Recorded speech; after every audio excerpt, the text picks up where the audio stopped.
Hey y'all, this is Billy from Perma Pastures Farm. I'm going to kind of hold it down today because I'm at somebody else's farm, specifically Cloud9 Farm down here in Fletcher, North Carolina.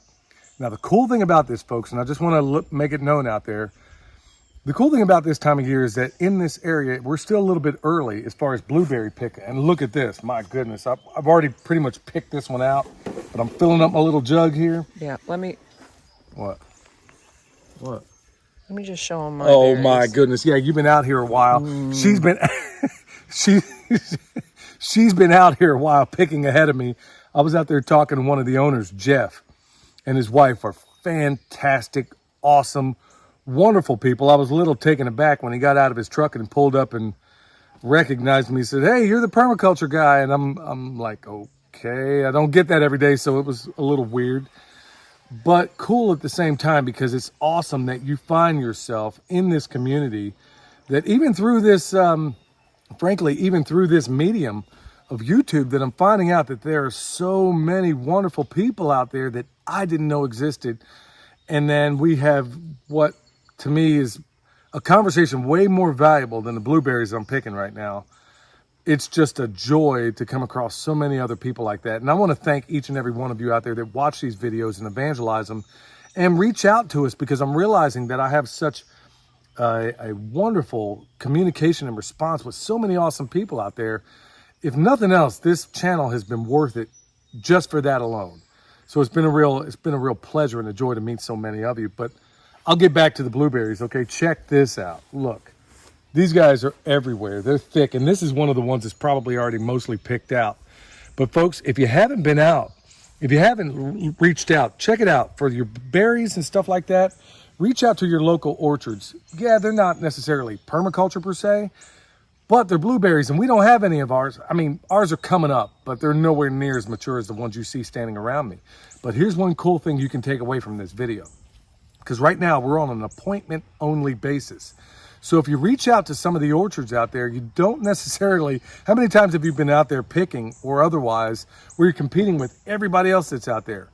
Well, if you reach out to some of these folks on an appointment basis, you can get yourself in there early and have from private picking. I mean, in this whole massive orchard all the way around here, y'all, blueberries everywhere, raspberries, and they got a bunch of other things elsewhere.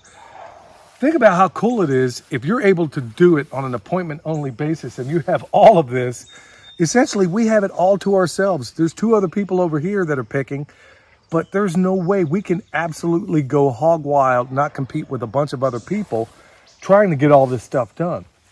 Now, anybody that's interested in this place, if you're in the neighborhood, you really want to check it out. They have the coolest high tunnel over there. They got a awesome chicken processing operation. Now, I actually spoke to the owner earlier, and I might get over there and help them out a little bit. Looks like they might be a little bit short-handed, and who can't use a professional butcher every once in a while, huh? Bam, one in the house. So might get over there. If nothing else, I want to show you their mobile operation, which is honestly the envy of anybody out there. I think it's fantastic. So if I can get over there and be a blessing to them, they've certainly been a blessing to us as far as filling this thing up. But just keep in mind, if you don't take anything else away from this video, even in some of the others, I'm going to give you another little trick out there when it comes to feeding our pigs and some of the other things we do. The apple orchards that are nearby. After the season is past, they got tons of apples on the ground. Well, you know who would want to eat that? Yes, your chickens and pigs. And so you can make deals with those people, as I do. I've never talked about it really before, never filmed it, that you can go out there and hit apples that are sitting on the ground that are really not doing much else. You can fill up 55-gallon drums, as I do, with all of these spent apples that they're not going to use for anything else, but your chickens and your pigs will love it. So there's awesome ways out there. Just call them up. Find out if you can be a blessing to them. Find out how they grow. Find out what rootstock they use. Find out what blueberries they use that work in your neighborhood or work in your setting. There's so many things you can get out there, even though they may not be strictly permaculture. There's so many awesome things that you can glean from these people that have light years more experience in this sort of thing than I do. In fact, in just a little conversation I had earlier, I realized that there are so many things that I don't know, which, you know, nobody knows the full extent of my ignorance more than I do. But when I can go out here and talk to legit professionals that offer maybe just a little bit of a trick that's going to make my life a whole lot easier, I'm going to listen. Michelle learned some really valuable tips concerning potatoes, which we are probably going to use, you know, in the coming year. in terms of storage and the methods in which they use and what works out for them. So it's little things like that that you can glean from people who may not be doing it exactly the way you are. Yeah, you want to seek people who more closely fit the model that you want to employ, but don't dismiss those people that have an entirely different way of doing it, because almost certainly you're going to walk away with some valuable stuff that you can't get otherwise, that you can't get outside of a visit there. And little things like knowing that there is so much overlap that me and Jeff, one of the owners here, has in doing this stuff, in our philosophies and so many things like that. Things, like I said, that are far more valuable than even the blueberries I'm picking right now. So folks, unless you take the advice of geniuses like Mark Twain, where you leave, he has some really awesome quotes on travel and how it's fatal to prejudice, as he put it, and how you can't possibly get this charitable view of the entire world unless you leave the area where you vegetate, pun intended, but you get the point. So unless you get out there, even though it may take time from the things you're doing at your farm, unless you get out there and meet these other people, you're not going to find out all these wonderful things that exist in this world. So spread out, even if you have to, in some extent or another, find these other people that do things differently. For me, just this last, couple of months ago, I learned so much at Deep South Homestead that I couldn't possibly get just by looking at their videos.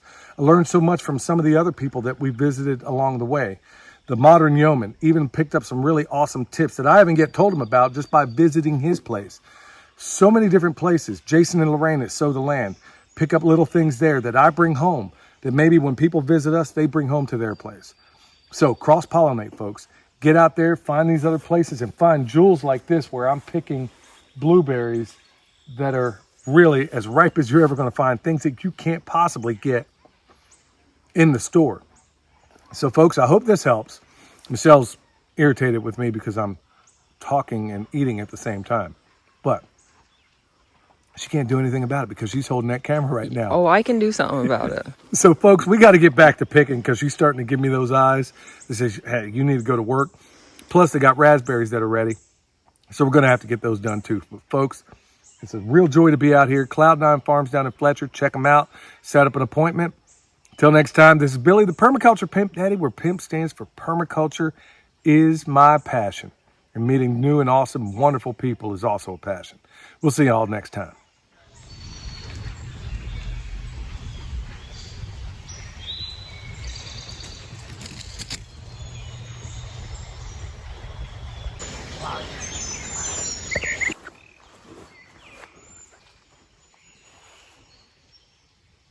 I think you got the footage.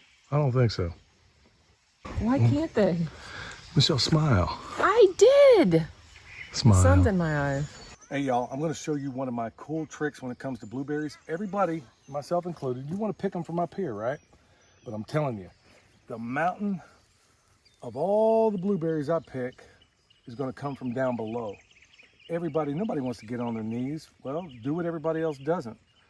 And I'm telling you what, even if you think that thing's been picked through, just by looking at it from a different angle, like underneath like this, you'd be shocked at how much you're able to pull out of here, even from ones that have already been largely picked.